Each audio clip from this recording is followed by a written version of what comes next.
आप भारतीय जनता पार्टी के लोग पूरे गुंडों को सड़कों पे छोड़े हुए, जो दूसरों को कहते थे गुंडा पार्टी, आज वो सबसे बड़ी गुंडा पार्टी निकली तो वो भारतीय जनता पार्टी निकली। माँ के साथ, एक बेटी के साथ, एक बहन के साथ ऐसा हुआ वो व्यवहार। ये भारतीय जनता पार्टी जो अपने दुहाई देती थी कि इससे साफ सुथरी पार्टी कोई नहीं है, लोकतंत्र की पसदर बनने वाली, और फिर तब जब उत्तर प्रदेश के मुख्यमंत्री के योगी हों, जब जनता ने हरा दिया भारतीय जनता पार्टी को, जो पंचायत के चुनाव हुए थे उसमें बुरी तरीके से भारतीय जनता पार्टी हार गई।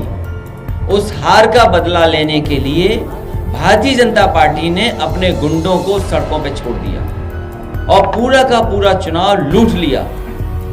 जिला पंचायत में जो कुछ किया वो सबके सामने है। उससे भी एक कदम आगे निकल गए ब्लॉक प्रमुख के चुनाव में। जब जनता ने इन्हें हरा दिया तो जनता का बहुमत का मजाक उड़ाने के लिए, अपमानित करने के लिए लोकतंत्र में भारतीय जनता पार्टी ने अपने गुंडों को खुली छूट दी है। और मैं आपको कह सकता हूं पूरी तरीके से प्रशासन के लोग इसमें जिम्मेदार हैं, वो शामिल थे। कई जगह से ब्लॉक प्रमुख से ये खबर आ रही है कि भारतीय जनता पार्टी के लोगों को अंदर बैठाया हुआ था।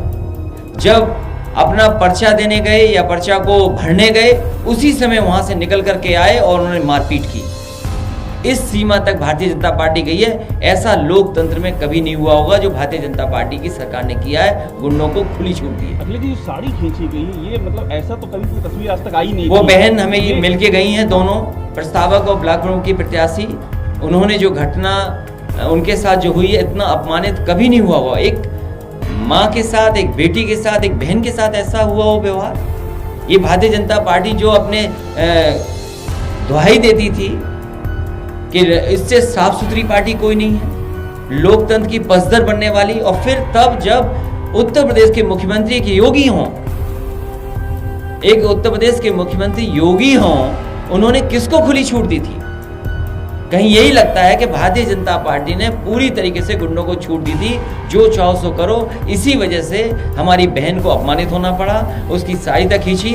याद रखना, जिन अधिकारियों ने इस तरह का काम किया, उन अधिकारियों का भी हिसाब किताब किया जाएगा समय आने पर। वो महिला बोल सकने की स्थिति में नहीं है, हमने बात की, बड़ा ही शॉक में दिख रही हैं।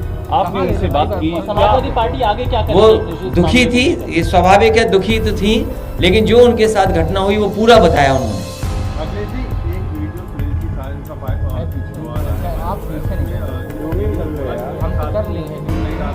क्या लगता है कि पूरे उत्तर प्रदेश के अधिकारी, जो जिम्मेदार अधिकारी थे, उन्होंने अपने मोबाइल बंद किए हुए थे। कोई भी नेटवर्क के अंदर नहीं था,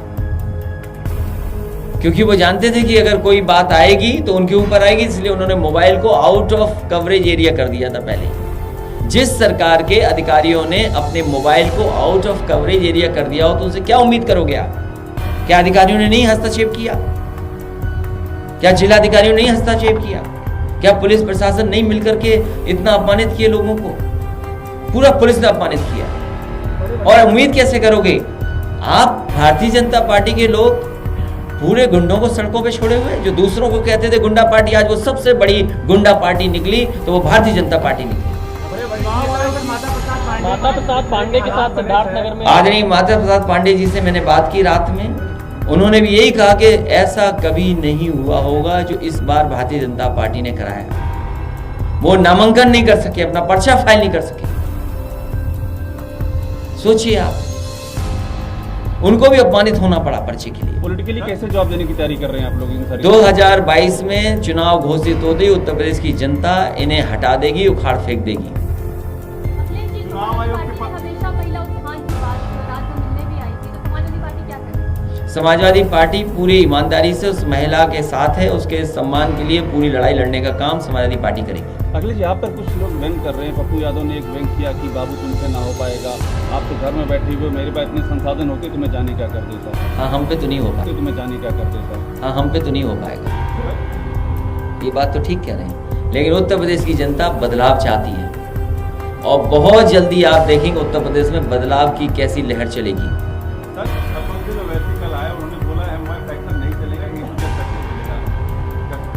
वो आपको घेर रहे हैं। ये जितने आ रहे हैं या जो लोग भी आगे जनता में बात करना चाहते हैं, वो सब विकास की बात करना चाहते हैं।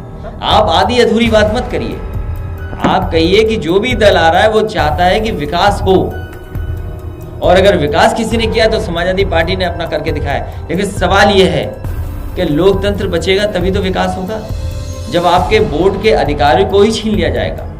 अगर आप वोट डालने जाओगे तो वहां पर भारतीय जनता पार्टी के गुंडे पहले ही बैठे मिलेंगे आपको। जिस जिले का डीएम एसपी खुद चुनाव को हराने के लिए बैठा हो तो क्या उम्मीद करोगे उनसे आप?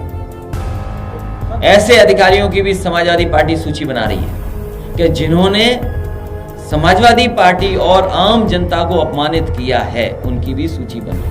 सर, बसपा सुप्रीमो मायावती ने कहा है कि समाजवादी पार्टी के लिए आश्रम अक्सर खाली लिफाफा है। मैं उनके बारे में कुछ नहीं कहना चाहता।